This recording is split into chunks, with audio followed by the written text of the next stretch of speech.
Seconde partie de 50 minutes Inside le Mag avec maintenant notre document, le nouveau visage de Dubaï. Et bien cette semaine, nous vous offrons une escapade à la découverte d'une autre facette de la capitale des Émirats Arabes Unis. Réputée pour ses gratte-ciel et ses fêtes un peu bling-bling, la ville de tous les excès est en pleine mutation. Peuplée à 80% d'expatriés, Dubaï cherche maintenant à gommer son image un peu superficielle, un peu nouveau riche, pour devenir tendance entre street art et magasins bio. Voici le nouveau visage de Dubaï. C'est un reportage de Marie Juteau.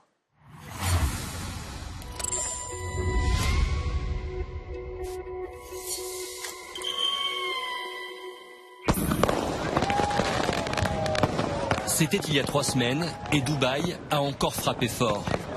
Comme chaque année pour le Nouvel An, la plus médiatique des villes des Émirats Arabes Unis a voulu impressionner le monde entier avec un feu d'artifice toujours plus fou du haut de la célèbre Burj Khalifa, la plus haute tour du monde. Il a attiré des millions de touristes et même des stars.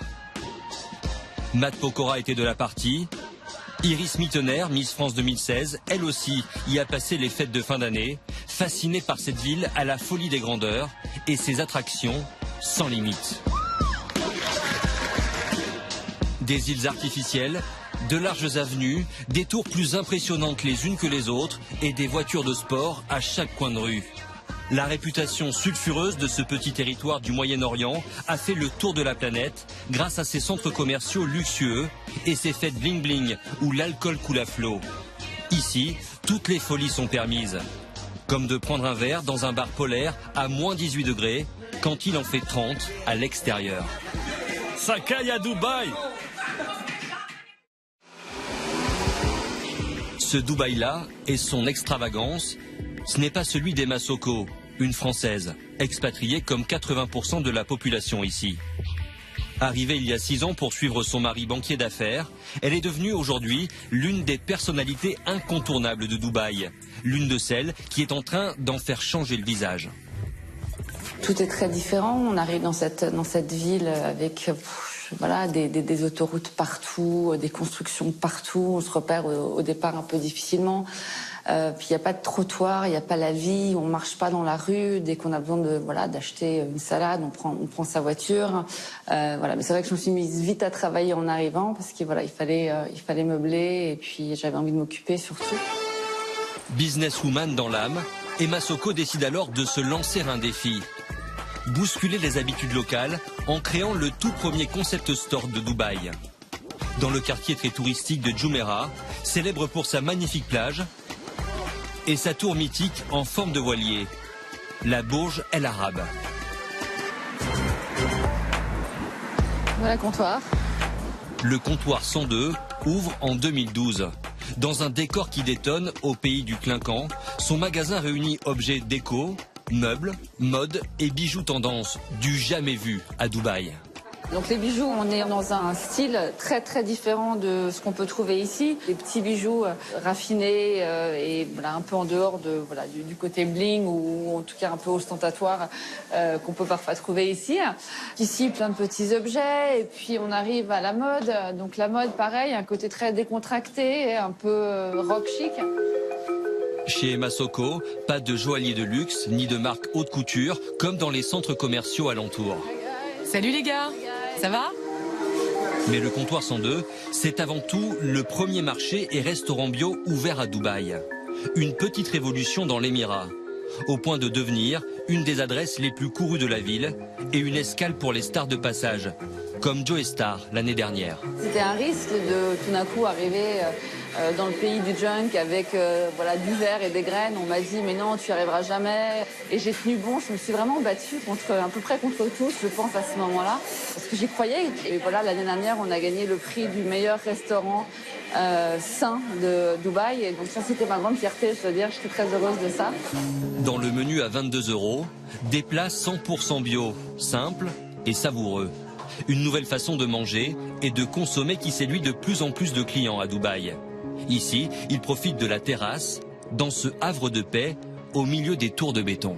C'est vraiment agréable comparé à tout ce qu'on trouve en fait à Dubaï. On est plutôt dans le côté impersonnel de la chose, avec les mots, le côté un peu froid, le côté aussi grande distribution des marques. Et ici, on est dans un endroit qui est quand même beaucoup plus pointu, plus recherché, où on s'y sent vraiment bien. En 4 ans, Emma Soko a réussi le pari de bousculer les modes de consommation à Dubaï. Elle vient d'ouvrir un deuxième restaurant dans l'Émirat, un autre à Paris et a même un projet en cours à New York. Mais elle n'est pas la seule femme à faire bouger les lignes. Zeina Kanan a 31 ans. D'origine palestinienne, elle fait partie d'un groupe de jeunes expatriés que l'on surnomme les Dubai Kids, les mômes de Dubaï. Tous partagent l'ambition d'améliorer la qualité de vie dans l'Émirat. Alors avec sa petite sœur Rania, elles se sont lancées il y a 2 ans dans le recyclage de bicyclettes. Ça va, il est super beau. Je pense qu'on n'a rien oublié. Il faut juste cacher les derniers petits défauts et l'essayer. Mais quel défaut? Les petites taches là. Les 2 sœurs restaurent et customisent entièrement de vieux vélos qu'elles importent d'Asie. Derrière ce projet, l'ambition d'imposer ce mode de transport au pays du 4x4 et de sensibiliser les habitants à l'environnement. Vous savez, maintenant à Dubaï, le gouvernement investit beaucoup pour promouvoir la santé, le bien-être, le mieux vivre. Et nos vélos vont exactement dans ce sens. C'est de l'économie équitable, ils sont fun, et puis ils offrent un nouveau mode de vie, voilà. Ces vélos branchés et colorés sont vendus à partir de 300 € sur leur site internet. Mais pour séduire un maximum de clients, les 2 sœurs ont aussi un terrain de chasse idéal, un lieu étonnant au pays du béton.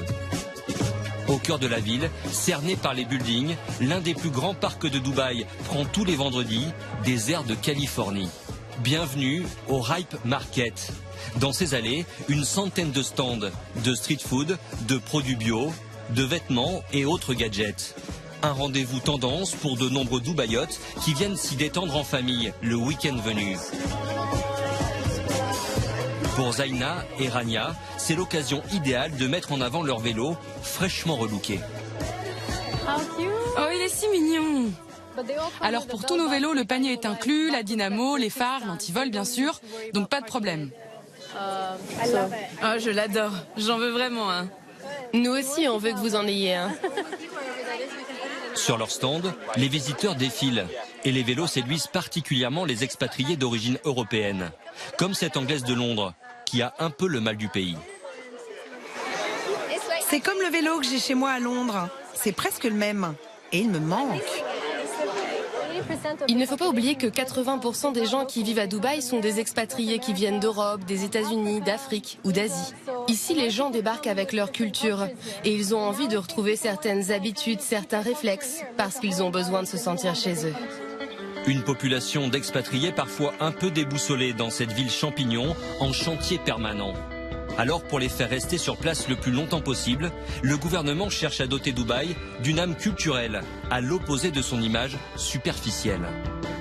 En août dernier, le premier opéra a notamment ouvert ses portes dans un lieu stratégique, au pied de la tour Burj Khalifa.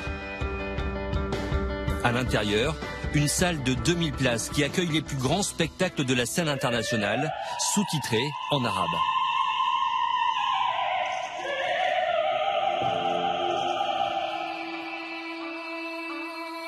À Dubaï, il existe même un quartier entièrement dédié à l'art et créé de toutes pièces pour redorer l'image culturelle de la ville.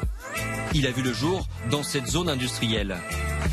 Ces gigantesques entrepôts, flambant neufs, abritent 15 galeries d'art contemporain à la pointe de la création. De quoi rivaliser avec l'émirat voisin d'Abu Dhabi, où le musée du Louvre ouvrira ses portes en novembre prochain. Un espace en pleine ébullition qu'affectionne particulièrement la restauratrice Emma Soko. Aujourd'hui, en fait, cette ville, encore une fois, elle se construit, donc elle se construit dans tous les domaines. Donc l'art, c'était quelque chose, voilà, qui existait moins, mais qui prend de plus en plus d'importance. Donc je pense que, en fait, c'est vraiment encore le démarrage, mais qu'il va se passer plein de choses assez extraordinaires à ce niveau-là. Emma rend visite à son amie Isabelle Van Den Eyde, l'une des toutes premières galeristes de Dubaï. Isa? Ça va? Et toi? Ouais. Dans ce vaste espace, Isabelle expose des artistes émergents du Moyen-Orient. Installée depuis 15 ans à Dubaï, elle a été le témoin rapproché de cette révolution culturelle. C'était le désert, il n'y avait absolument rien. Ça ne veut pas dire qu'il n'y avait pas des artistes ou qu'il n'y avait pas des gens qui étaient impliqués dans une certaine forme de créativité. Mais en tout cas, il n'y avait absolument aucun marché, aucune plateforme pour montrer de l'art ou l'expression culturelle. Un élan artistique qui touche toutes les générations. Ce matin, dans la galerie voisine, c'est l'heure du cours de peinture en famille. Bonjour tout le monde, bienvenue à la galerie Jamjar. Je suis Carolina et on va passer un bon moment créatif ensemble.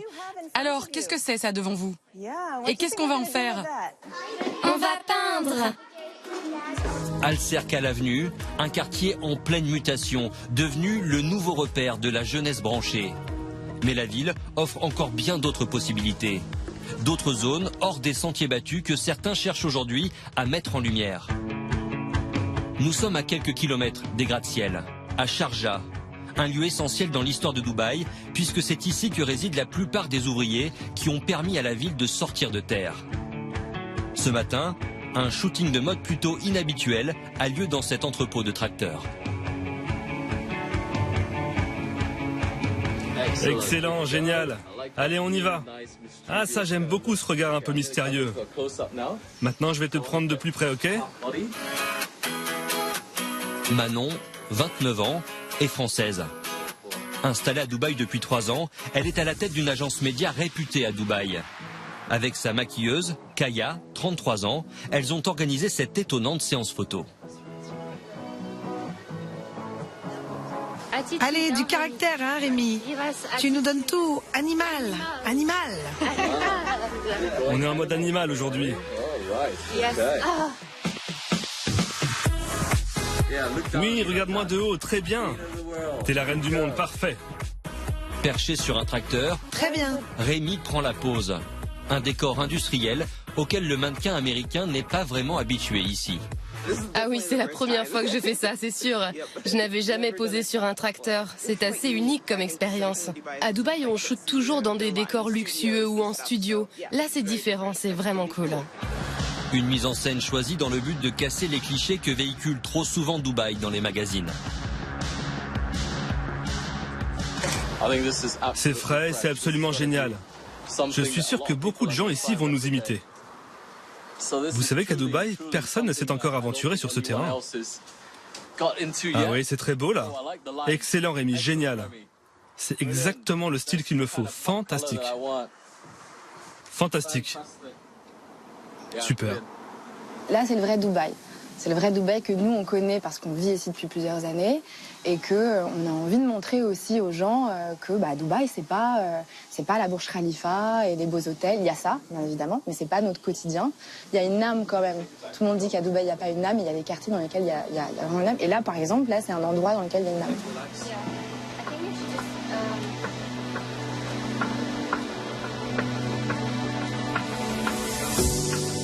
Dubaï, la terre de tous les contrastes.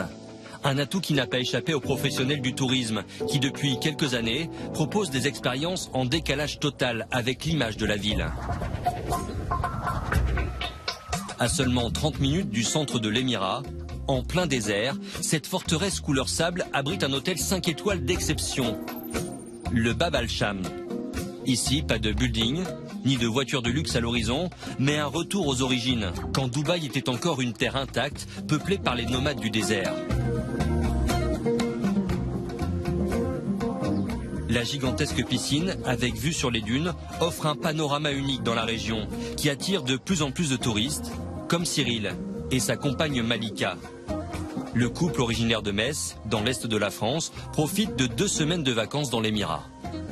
J'ai choisi cet hôtel parce que je pense que ça a un attrait de voir le désert de Dubaï. Bon nombre de personnes pensent que Dubaï, c'est forcément les grands bâtiments, la grande soirée, la grosse fête, les grosses voitures. C'est pas du tout ça. Ici, c'est pour retrouver vraiment le calme et être paisible et passer des vacances plus agréables, loin de la foule.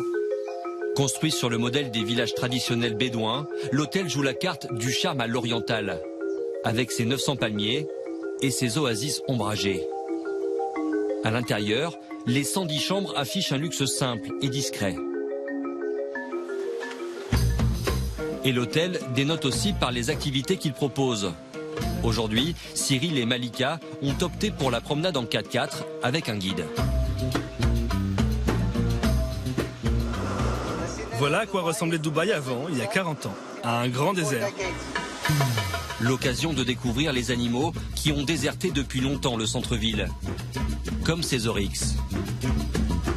C'est magnifique de voir des animaux comme ça en pleine nature, à état sauvage. Une escapade de rêve, loin du tumulte de la ville. C'est la première fois que je vais à Dubaï, j'avais pas du tout cette image-là de Dubaï, j'avais plus l'image strass et paillettes, de luxe, des voitures, etc.